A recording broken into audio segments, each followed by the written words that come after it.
Pemirsa, nama Wakil Presiden Budiono disebut dalam sidang kasus Senturi dengan terdakwa Budi Mulya. Budiono disebut turut bersama-sama melakukan perbuatan melawan hukum dalam menggunakan kewenangannya memberikan FPJP kepada Bank Senturi.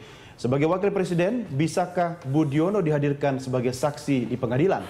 Apakah Budiono bisa terseret kasus bailout Bank Senturi sebagai mantan pimpinan Bank Indonesia?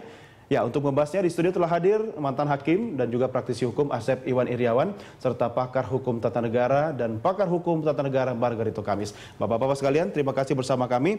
Kang Asep, pertanyaan pertama, bisakah Wakil Presiden jadi saksi di pengadilan? Ini, di dakwaan itu disebut pasal 55. Pasal 55 itu ada pelaku turut serta yang menyuruh atau pembujukan. Ya, peran-peran itu disebutkan, diantaranya nama-nama Budiono dan beberapa.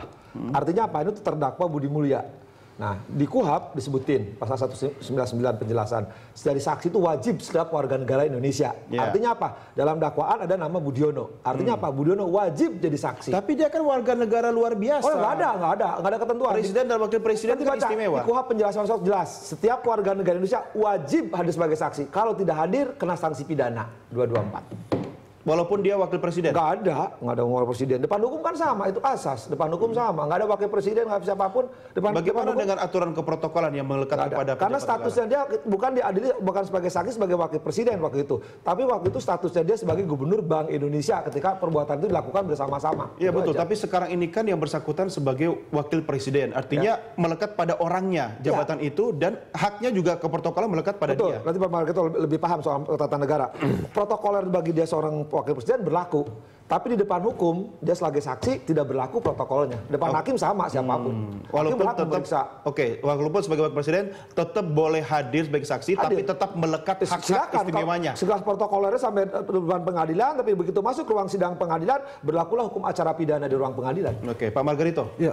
Komentar Anda? Iya, tidak ada. Kalau dulu di Undang-Undang Dasar 1550 itu ada namanya forum privilegiatum. Ya.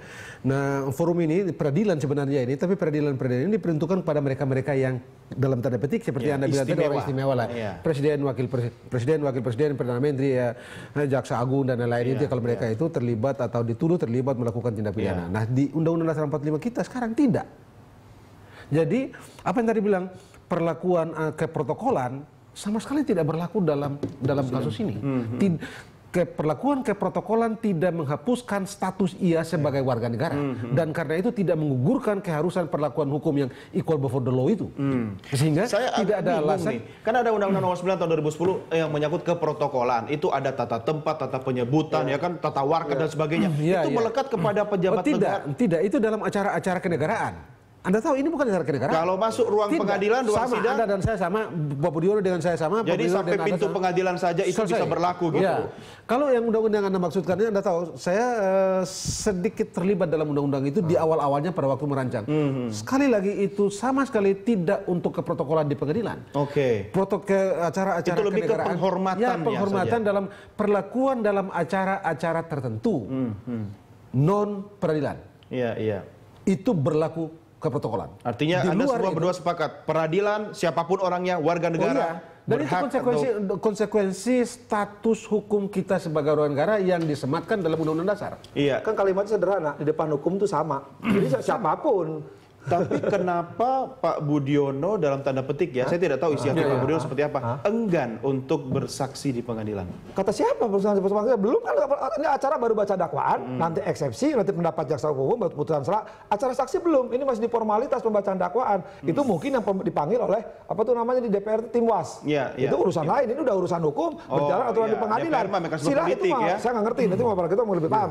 Ini adalah urusan baru bacaan dakwaan, nama Budiono disebut berkali-kali, perannya disebutin sesuai dengan pasal 55, entah dia sebagai apa, dirinci itu bagus sekali 183 halaman tuh, dirinci peran masing-masing di situ ada. Nah, nanti kan sebagai saksi di situ.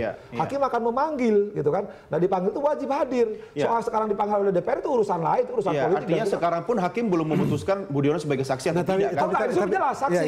Ada daftar saksi di belakang berkas ada Budiono sebagai saksi. Cuma belum dipanggil ke pengadilan bersaksi. Acaranya kan gini, ini baru baca dakwaan, nanti ada eksepsi, bukan refleksi ya.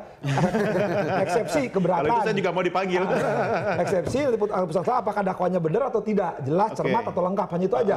Apakah menyebut fokus deliktinya jelas atau tidak, jadi mesti diformalitas, dakwanya benar atau tidak formalnya. Nah kalau nanti oleh hakim menyatakan tidak benar, putuslah kan. Tapi kalau benar, langsung pemeriksaan saksi. Terserah nanti saksi mana yang mau dihadirkan. Karena kurang lebih 120 saksi. Kalau tim UAS itu mekanisme politik. Tapi kalau saya berbeda di situ. Di situ.